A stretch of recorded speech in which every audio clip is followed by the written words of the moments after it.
This is a story of early in our marriage. Our oldest daughter was a baby, and so we lived in a 10 by 50 trailer on 5 acres. That we bought the trailer for $2,500. It's this old uh, trailer and last legs, and anyways, I'm going to school. I'm going to UPS to become a teacher, and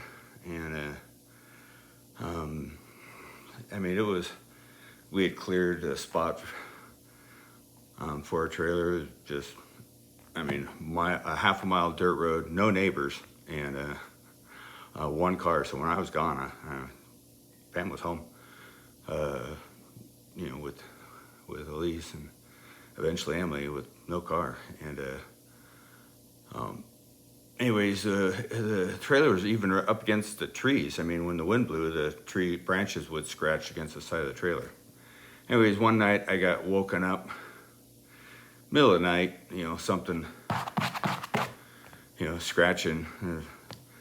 I just thinking, oh, it's a, wind. Tree branches are scratching the side of the trailer. Well, I hear it again, and it's like, no, that's not coming from outside the trailer. Unfortunately, it's coming from inside the trailer. And I kind of like, when I realized that, I startled, and I got up and I got my boots on.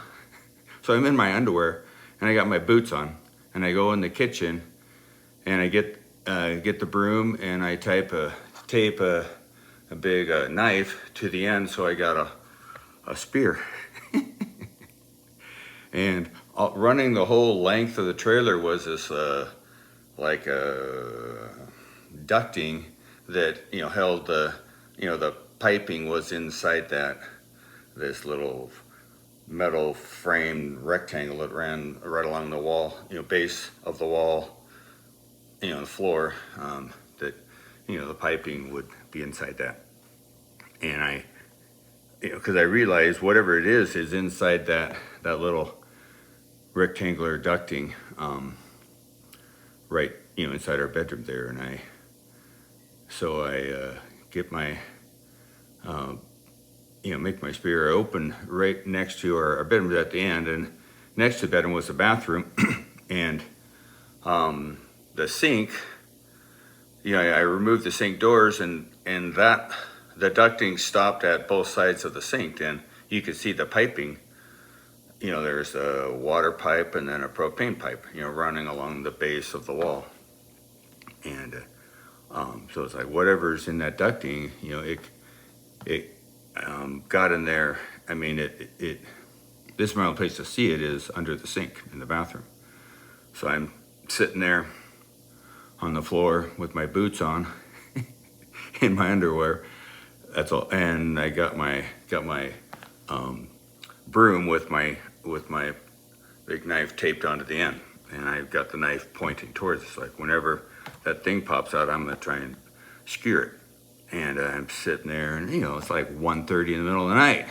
I'm tired, and I'm waiting, and I'm about ready to give up, and all of a sudden, out from the, I see this nose peek out, and I can see one eye, and I can see teeth, and it's like, holy smokes, that is no mouse. That's a lot bigger than a mouse. And that's all I could see. It's just part of its nose, like part of the eye, and some teeth, and like this smile. And I'm like, I can't, and he won't come out any farther. He sees me, and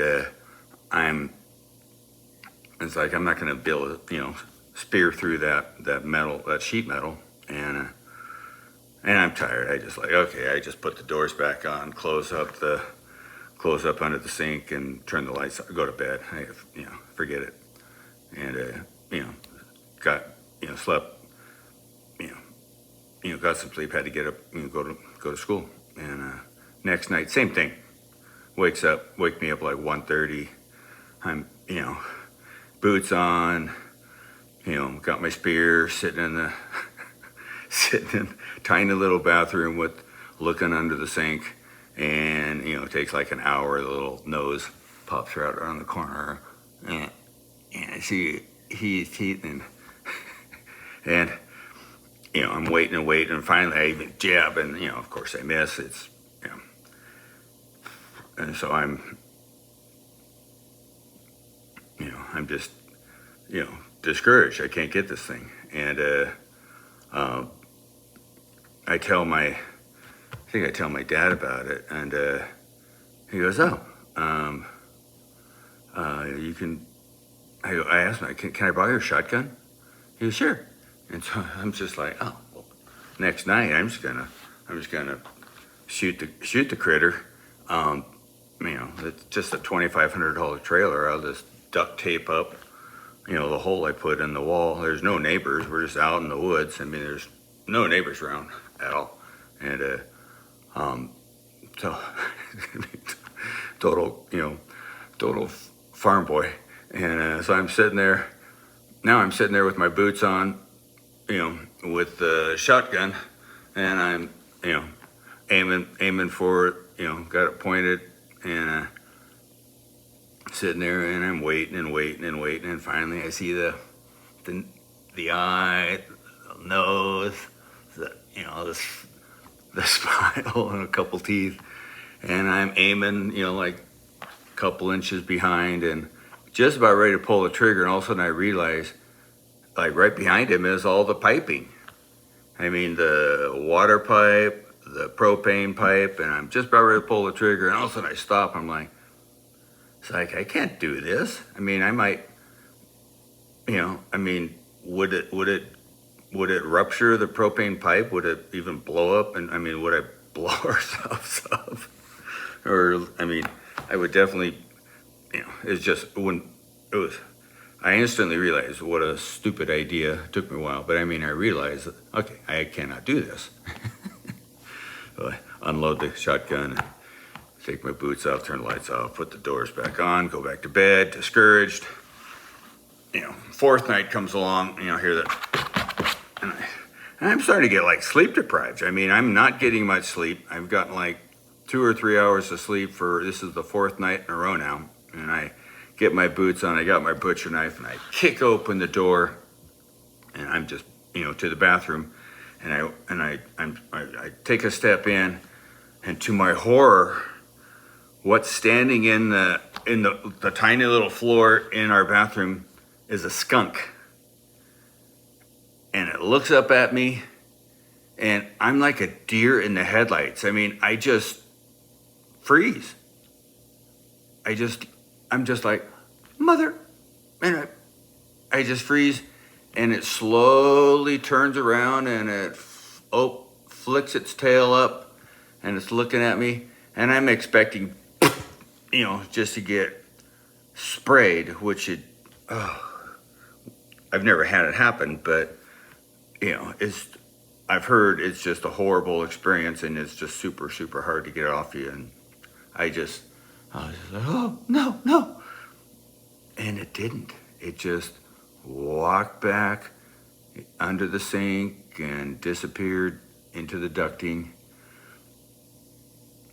I put the doors back on, closed the door, and went to bed. There's a tiny, tiny, faint smell of skunk, but super tiny. And went to bed. I was like, oh my gosh. Well, the next day I found out, talked to people about skunks, that, oh, they don't like mothballs, or, oh, they don't like lights. So it was like I bought a box of mothballs and threw them under the trailer, and